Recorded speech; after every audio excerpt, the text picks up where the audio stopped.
I've always had a heart for kids, a huge heart for kids. And when I learned through Food for Hope that 43% of the kids that go to the Adams County schools have free lunch or reduced cost lunch and during the school week, but have little or if anything to eat on the weekends.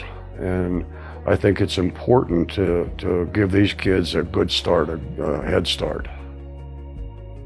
Food for Hope was founded to address the problem of hunger in our community. There are thousands of children in Adams County who receive little to nothing to eat when they're not at school. Food for Hope provides these children with nutritious meals on the weekends so they can grow, learn, and thrive along with their peers. Our goal is to fill the hunger gap that presents itself on the weekend by providing nutritious bags of food for students to take home and share with their families. Food for Hope exists because we have a need in this community. There is some data that comes in every year. It's called Kids Count data, and we just received the latest report. Unfortunately, Adams County doesn't really fare well. We are ranked 22nd out of 25 counties for child well-being, which encompasses many factors, but certainly nutrition and hunger and food insecurity are a large part of that. We've been 21st, 22nd, 23rd out of the 25 counties for the last few years. Again, because there's need that exists out there that maybe as a community we're not meeting yet. The longer Food for Hope is in existence, the more the need is evident for what we aspire to do. The hunger that these children experience is different than the gnawing feeling that comes when it's time for an afternoon snack. Their hunger is a hollow pain, a growling stomach, and a struggle to stay awake from having not received dinner the night before. Resources that these students need to escape this hunger are not as readily available as most people think. That void is where Food for Hope steps in. Yeah, I think we talk about hunger a lot and not about the impact it actually has on our students. And again, the research really shows that unfortunately hunger impacts a child every minute, every day that they're hungry. What we do know is that cognition can go down because it's much harder for a hungry child to be able to pay attention in class. And that in turn leads to a student that has all this potential that can't be academically successful just because there's a rumbling in their belly. Hunger causes headaches. It causes behavioral issues. So those are things that we don't want in our schools. We want our kids to be successful and have the same opportunity as their peers. And if hunger is that one barrier in the way, it's community partners like Food for Hope that kind of can address those basic needs and hopefully allow that child to succeed. The potential for growth is unlimited as we seek additional ways to address hunger in local school-aged children. There's a wide range of ages and circumstances within the demographic of those struggling with hunger. Food for Hope seeks to personalize our services to the full range of students so that their needs can be most effectively met. Recently, we began a pilot program that provides breakfasts for high school students. The model being developed will be used to feed other older students in the future. Overall, Food for Hope desires to fill the hunger gap for all students so they can succeed in school and become contributing, responsible members of our community. Food for Hope exists because there's a need, and we know there's a need.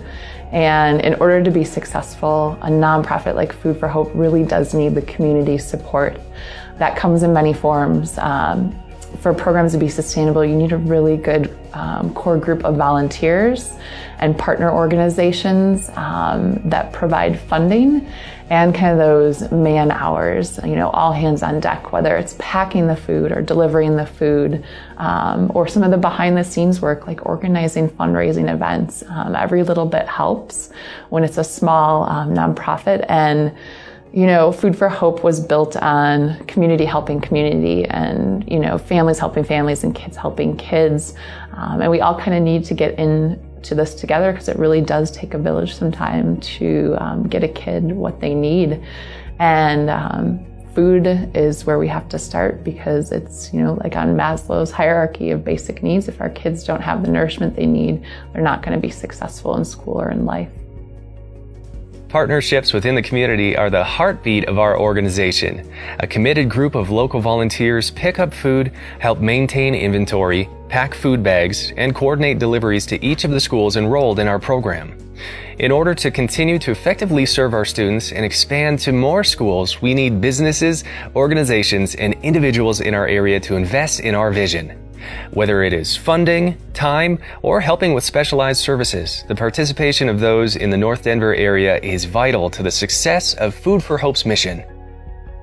One of the community liaisons, and I forget which school it was, said that one of the boys told her that when he got his bag home, it was like he went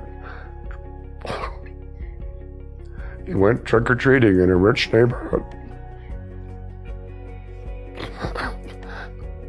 And that really got me. It's giving them a chance, giving them a fighting chance of having a better life than they've got right now. And they're facing hunger through no fault of their own. They didn't do anything to deserve this. And so I feel we have to help any way we can. A teacher at a school wrote us a letter, and the first story she shared was of a little boy who was moving from the school because his family couldn't afford to live there anymore. And she asked him, she said, "What was your favorite thing about going to school here?" And he said, "My favorite thing about going to school here is Fridays." And she asked why. He said, "Because that's the day that I get a bag of food to take home. And I really love those days."